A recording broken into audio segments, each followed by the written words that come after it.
இப்படிப்பட்ட வாழ்க்கையை நான் வாழ்றதுக்கு செத்தே போயிடலாம். நான் எவ்வளோ முயற்சி செய்கிறேன், என்னால் ஏன் அதை சாதிக்க முடியல? இது போன்ற சூழ்நிலைகளை கடக்க உலகத்தில் இருக்கிற பல தத்துவ ஞானிகள் ஒரே ஒரு மந்திரத்தை விட்டுட்டு போயிருக்கிறாங்க. அந்த ஒரு மந்திரம் எப்பேற்பட்ட சூழ்நிலையும் மாற்றக்கூடியது. இந்த மாதிரி ஒரு சூழ்நிலையை நீங்க ஃபேஸ் பண்ணியிருந்தீங்கன்னா அதை கடந்து வர்றதுக்கு நீங்க என்ன செஞ்சீங்கன்னு மறக்காம கமெண்ட் பாக்ஸ்ல சொல்லுங்க. I welcome you Rathi's talking show. நான் உங்களோட அன்பு தோழி ரதி. உங்க வாழ்க்கையவே மாத்த போற அந்த மந்திரத்தை தெரிஞ்சுக்க இந்த வீடியோவை முழுசா பாருங்க. வீடியோ பிடிச்சிருந்தா மறக்காம ஒரு லைக் கொடுங்க.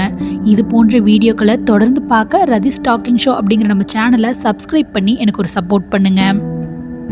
இந்தியாவில் பெரும் பகுதியா ஆட்சி செஞ்ச ஒரு பெரிய சாம்ராஜ்யம் இருந்தது. அதோட அரசன் நோய்வாய்ப்பட்டு இறந்துட்டான்.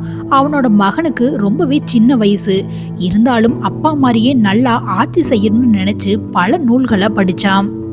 அந்த இளவரசன் பல நூல்களை படிச்சிருந்தாலும் ஒரு பிரச்சனை வர்றப்போ எந்த புத்தகத்துல படிச்சதை எந்த பிரச்சனைக்கு பயன்படுத்தணும்னு தெரியாம ரொம்பவே குழம்பி போயிருந்தான். உடனே தன்னோட அமைச்சர்கள் எல்லாம் அழைச்சு தன்னோட பிரச்சனைய சொன்னான். இந்தியாவில் இருக்கிற எல்லா தத்துவ நூல்களையும் படிச்சு அதுல பொதுவா சொல்ற ஒரே ஒரு மந்திரம் என்னோட எல்லா பிரச்சனையும் தீர்க்கணும். அதை யாரு கொண்டுட்டு வர்றீங்களோ அவங்களுக்கு 1000 பொற்காசு பரிசுன்னு சொன்னான். இதையெல்லாம் கேட்டுக்கிட்டு இருந்த 3 தலைமுறைகளா அரச குடும்பத்திற்கு மெய்காவலா இருந்த அந்த மனிதன், ஐயா, அப்படி ஒரு ரகசியம் என்கிட்ட இருக்கு அப்படின்னு சொன்னான். பல நாட்களுக்கு முன்னாடி நம்ம நாட்டுக்கு இமயமலையில இருந்து ஒரு மகாரிஷி வந்திருந்தாங்க. அப்ப உங்க தாத்தா தான் நாட்டை ஆட்சி செஞ்சுக்கிட்டு இருந்தாரு. அந்த ரிஷிக்கு தேவையான பணிவிடைகள் எல்லாம் செய்வதற்காக என்ன அவரோட ஆசிரமத்துக்கு அனுப்பி வச்சிருந்தாரு. நானும் அவரை சரியா கவனிக்கணும்னு சொல்லி காலையில வாசல் தெளித்து கோலம் போட்டு அவரோட துணிமணிகளை எல்லாம் துவைத்து அவருக்கு சமைத்து கொடுத்து அவரை ரொம்பவே நல்லா பார்த்துக்கிட்டேன். அந்த ரிஷி நம்ம நாட்டில இருந்து மீண்டும் இமயமலைக்கு கிளம்பும்போது என்னை நீ ரொம்பவும் தாய்ப்பாசத்தோட பார்த்துக்கிட்ட. நானும் ஒரு ரிஷி, என்கிட்ட உனக்கு கொடுக்கறக்கு எதுவும் இல்லை, ஆனா ஒரே ஒரு ரகசியத்தை மட்டும் உங்ககிட்ட கொடுக்கறேன். உனக்கு வாழ்க்கையில எப்பவாவது ரொம்ப கஷ்டம் வரும்போது மட்டும்தான் அதை நீ திறந்து பார்க்கணும். அதற்கு நடுவுல நீ அதை திறந்து பார்த்தா அந்த மந்திரம் பிரயோஜனம் இல்லாம போயிடும்னு சொல்லி தனக்கு கொடுத்த ஒரு மோதிரத்தை கழட்டி அந்த இளவரசரிடம் கொடுத்தான். சில நாட்களுக்கு பின்னாடி அந்த இளவரசன் ரொம்பவே சின்ன வயசா இருந்ததுனால எதிர்நாட்டு அரசன் அவன் மீது போர் தொடுத்தான். இளவரசனோட அரண்மனை மேல தீய வச்சு கொளுத்துனாங்க. இளவரசன் உயிர் தப்பிக்கிறதுக்காக தன்னோட குதிரையை எடுத்துக்கிட்டு அந்த நாட்டுக்கிட்டு இருந்த மலையை நோக்கி வேகமா போக ஆரம்பிச்சான். இளவரசனை எதிரி நாட்டு வீரர்கள் வேற துரத்திக்கிட்டே வந்தாங்க. இனி நம்ம உயிர் வாழறதுக்கு வாய்ப்பே இல்லை. பேசாம மலையோட உச்சியில் இருந்து குதிரையோட சேர்த்து குதித்து உயிரை விட்டுறதுதான் புத்திசாலித்தனம்னு நினைச்சான். அந்த நேரம் பார்த்து சூரியன் மறைஞ்சுக்கிட்டு இருட்ட ஆரம்பிச்சது. கடைசி நம்பிக்கையா அந்த ரிஷி கொடுத்த மோதிரத்திற்குள் இருந்த அந்த சின்ன ஓலைச்சுவடியை எடுத்து படிக்க ஆரம்பிச்சான். அதுல 3 வார்த்தைகள் மட்டும்தான் எழுதி இருந்துச்சு. இதுவும் கடந்து போகும். என்ன, இந்த சூழ்நிலை கடந்து போயிடுமா? நான் இப்போ உயிருக்கு போராடிக்கிட்டு இருக்கிறேன், இந்த சூழ்நிலை கடந்து போயிடுமா? ஏதோ ஒரு நம்பிக்கையோட இரவு முழுதும் காத்திருந்தான். காலையில எழுந்து பார்த்தப்போ எதிரி நாட்டு வீரர்களோட குதிரைகளை காணவில்லை. மலையோட கீழ் பகுதியில சில பழங்குடியினர் இருந்தாங்க. அவர்கள்கிட்ட போய் தன்னை பத்தி சொல்லும் போது, அந்த மகாராஜாவோட பையன் நீங்க தானா?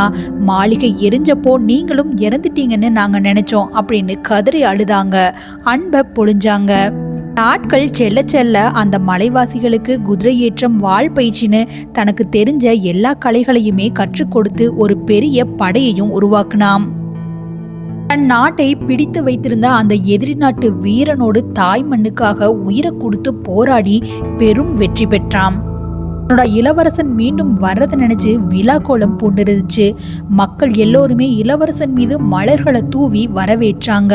மேலதாளங்கள் நாடெங்கும் எதிரொலிச்சது. அந்த ஊர்வலத்துக்கு நடுவுல ஒரே ஒரு வயதான மனிதரை மட்டும் அந்த இளவரசனால அடையாளம் கண்டுகொள்ள முடிஞ்சது. ஐயா, நீங்க தானே அந்த மெய்காவலன்? நீங்க கொடுத்த இந்த மந்திரத்தினாலதான் நான் இன்னைக்கு உயிரோட இருக்கேன். நீங்க என்கிட்ட ஏதாவது சொல்ல நினைக்கிறீங்களான்னு கேட்டப்போ அந்த மெய்காவலன் மீண்டும் ஒரு விஷயத்த அந்த அரசர்கிட்ட சொன்னான். ஐயா, அந்த மகாரிஷி இன்னொரு விஷயத்தையும் சொன்னாரு. அதை வேற நான் உங்ககிட்ட சொல்ல மறந்துட்டேன். அந்த ஒரே காரணத்துக்காகத்தான் நான் என்னோட உயிரை கையில புடிச்சு வச்சுக்கிட்டு இருக்கேன். அதிகமான துன்பம் வரும்போது மட்டுமில்ல, அதிகமான மகிழ்ச்சி இருக்கும்போது கூட அந்த மந்திரத்தை நீங்க கட்டாயம் படிக்கணும்னு சொன்னாருன்னு சொன்னான். அது சரி, நான் இப்போ மகிழ்ச்சியோட உச்சத்துல இருக்கேன், நான் மீண்டும் அந்த மந்திரத்தை எடுத்து படிக்கிறேன்னு சொல்லி மோதிரத்தில் இருந்து அந்த பனைய ஓலை எடுத்து படிச்சான். இதுவும் கடந்து போகும். என்ன, இந்த மகிழ்ச்சியும் வெற்றியும் கூட கடந்து போயிடுமா அப்படின்னு ஒரு வினாடி சிந்தித்த அந்த அரசர் தன்னோட கிரீடத்தை கழட்டி தேர் மீது வைத்துட்டு கீழே இறங்கி அரண்மனையை நோக்கி நடக்க ஆரம்பித்தார். இந்த மந்திரம் இது போன்ற கற்பனை கதைகளுக்கு மட்டுமில்ல, நம்மளோட அன்றாட வாழ்க்கைக்கு ரொம்பவே முக்கியம். இந்த பிரபஞ்சத்துக்கு காது இருக்குதுன்னு சொல்லுவாங்க. நீங்க ரொம்ப மோசமான சூழ்நிலையில இருக்கும்போது 2 முறை வாய் விட்டு இதுவும் கடந்து போகும் அப்படின்னு சொல்லி மட்டும் பாருங்க, அது எந்த மாதிரி ஒரு மேஜிக்கை உங்களுக்கு நடத்துதுன்னு புரியும். நீங்க கஷ்டப்பட்டு ஒரு பிசினஸ் பிளானை போட்டு உழைச்சு முன்னேறி ஒரு பெரிய இடத்துல இருந்தீங்கன்னா இதுவும் கடந்து போகும்னு சொல்லுங்க. அது உங்களை சறுக்காம பார்த்துக்கும். அது மாதிரியே நீங்க ஒரு விஷயத்துக்காக கஷ்டப்பட்டு உழைச்சுக்கிட்டு இருக்கீங்க, ஆனா உங்களால அந்த உயரத்தை எட்ட முடியலன்னு நினைச்சு வருத்தமே படாதீங்க. இதுவும் கடந்து போகும். சந்தோஷம், கோபம், நட்பு, காதல், பிரச்சனை எதையுமே நீங்க கையில புடிச்சு நிறுத்தி வைக்க முடியாது. Because changes is the only thing that never change. நீங்க வாழ்ந்துகிட்டு இருக்கிற உங்களோட வீடு, நீங்க வேலை செஞ்சிட்டு இருக்கிற உங்களோட ஆஃபீஸ், உங்களோட காதல், நட்பு, உங்க கூடவே இருக்கிற உங்க பிள்ளைகள் எதுவுமே நிலையில்லை. இதுவும் கடந்து போகும். இந்த வீடியோ உங்களுக்கு பிடிச்சிருந்துச்சுன்னா மறக்காம ஒரு லைக் கொடுங்க. ராதிஸ் டாக்கிங் ஷோ அப்படிங்கிற நம்ம சேனலை சப்ஸ்கிரைப் பண்ணி எனக்கு ஒரு சப்போர்ட் பண்ணுங்க. நண்பர்களுடன் பகிர்ந்திடுங்கள். என்னோடு இணைந்திருங்கள். என்றும் மகிழ்ந்திருங்கள்.